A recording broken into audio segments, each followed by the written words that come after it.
Breaking news చూస్తున్నాం. తెలంగాణ బీజేపీలో తాజా పరిణామాలు చూస్తూ ఉంటే ఇక తెలంగాణ బీజేపీ అధ్యక్షుడి పగ్గాలు బండి సంజయ్కి ఇవ్వబోతున్నారా అని ఒక చర్చ మొదలైంది.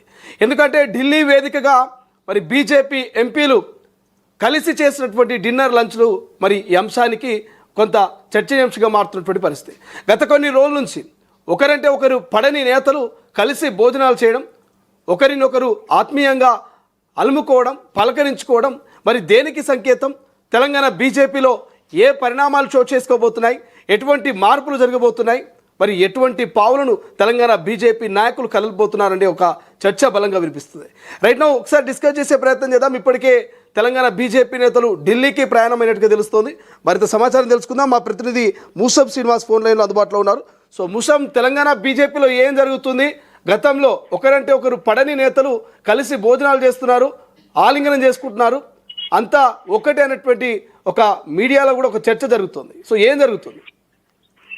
శ్రీశైలం, మనం గత 3 రోజులుగా గమనించినట్టు ఉంటే ఎంపీ కేంద్ర సహాయ మంత్రి అయినటువంటి బండి సంజయ్ నివాసంలో తెలంగాణ రాష్ట్రానికి సంబంధించినటువంటి కీలక నేతలందరూ కూడా ఒకరి తర్వాత ఒకరుగా అన్నట్టుగా ఒక కీలకంగా డిన్నర్ మీటింగ్లు అయితే కొనసాగుతా ఉన్నాయి.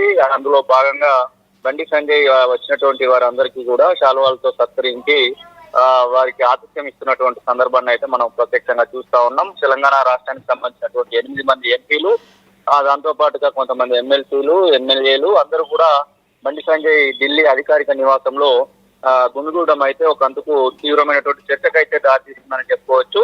ఇక బండి సంజయ్ నివాసంలో ఇలాంటి మీటింగులు జరుగుతూ ఉంటే నేడు తెలంగాణ రాష్ట్రానికి సంబంధించినటువంటి బీజేపీ కీలక నేతలందరూ కూడా ఢిల్లీకి అస్థినాకైతే పయనమయ్యారు. అస్థినా కేంద్రంగా ఈ రోజు మరికాసేపట్లో నితిన్ నవీన్తోని కీలకమైనటువంటి భేటీ అయితే ఉండబోతుందన్నట్టు తెలుస్తా ఉన్నారు. ప్రస్తుత రాజకీయ పరిణామాలు, కీలకంగా ఉన్నటువంటి అంశాలన్నింటినీ కూడా చర్చించేటువంటి అవకాశం ఉందనేటువంటి సమాచారం అయితే వస్తా ఉంది. దీంతో పాటుగా బండి సంజయ్ కి అలాగే ఈటల రాజేందర్ కి మధ్యలో ఉన్నటువంటి ఆ యొక్క ఏదైతే కొంత డిస్టర్బెన్స్ ఏదైతే ఉందో, ఆ డిస్టెన్స్ ఏదైతే ఉందో అది పూర్తిగా సమసిపోయిందనే విధంగా ఒక మీటింగ్ తెలంగాణలో జరిగింది. ఆ తర్వాత మళ్ళీ ఇప్పుడు ఢిల్లీ వేదికగా కూడా జరిగినటువంటి ఆ మీటింగ్ బట్టి అయితే అర్థమైతా ఉంది.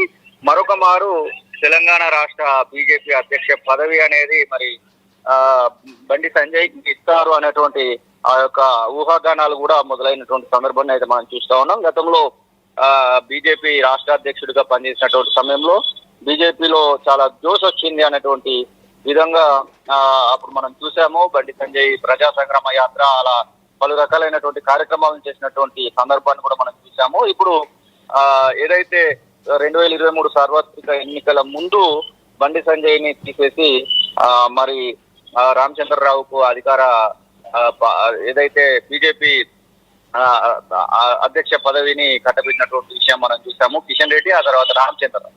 మొత్తం మీద మరొక మారు బండి సంజయ్ కే ఈ యొక్క అవకాశం వస్తుంది అనేటువంటి ముషం ప్రధానంగా రాబోయే రోజుల్లో జిహెచ్ఎంసీ ఎన్నికలు ఉన్నాయి. సో ఈ ఎన్నికల్ని టార్గెట్ చేసుకొని అధ్యక్షుడి మార్పు ఉండేటువంటి అవకాశం ఉందా? అందుకే బండి సంజయ్ నివాసానికి వరుసగా నేతలు క్యూ కట్టారనుకోవచ్చా? శ్రీశైలం, అంటే ఇటు వరంగల్ మున్సిపల్ కార్పొరేషన్, అలాగే సిద్దిపేట మున్సిపల్ కార్పొరేషన్, అన్నిటికంటే మించి హైదరాబాద్ మున్సిపల్ జిహెచ్ఎంసీ ఇప్పుడు 3 ముక్కలుగా విడిపోయింది. 3 కార్పొరేషన్లలో కూడా గతంలో 47-48 సీట్లు సంపాదించుకున్నటువంటి బీజేపీ ఇప్పుడు కనీసము 2 కార్పొరేషన్లైనా దక్కించుకోవాలనేటువంటి పై ఎత్తులు అయితే వేస్తున్నటువంటి సందర్భాన్ని అయితే మనం చూస్తా ఉన్నాం. అందులో భాగంగానే ఒకవేళ అధికార మార్పు కూడా జరగచ్చు అనేటువంటి ఊహాగానాలు అయితే వినబడతా ఉన్నాయి. ముఖ్యంగా బీజేపీ రాష్ట్ర అధ్యక్షుడి పదవి కోసం అయితే బండి సంజయ్ కి అవకాశం రాబోతుందనేటువంటి ఊహాగానాలను అయితే మనం ఎక్కువగా వింటా ఉన్నాం. మరి ఈ రోజు మీటింగ్ తర్వాత ఏదైనా దానికి సంబంధించినటువంటి లీక్స్ వస్తాయా, లేదు అంటే మరి కొద్ది సమయం వెయిట్ చేయాల్సిందేనా? మరి రామచంద్రరావు విషయంలో ఎలాంటి మార్పు ఉంటుందా ఉండదా అనేది కొద్ది సమయం అయితే వెయిట్ చేయాల్సిందే Srisailam. Right, thank you Musham, thanks for update. ఇది మొత్తం మీద ఇక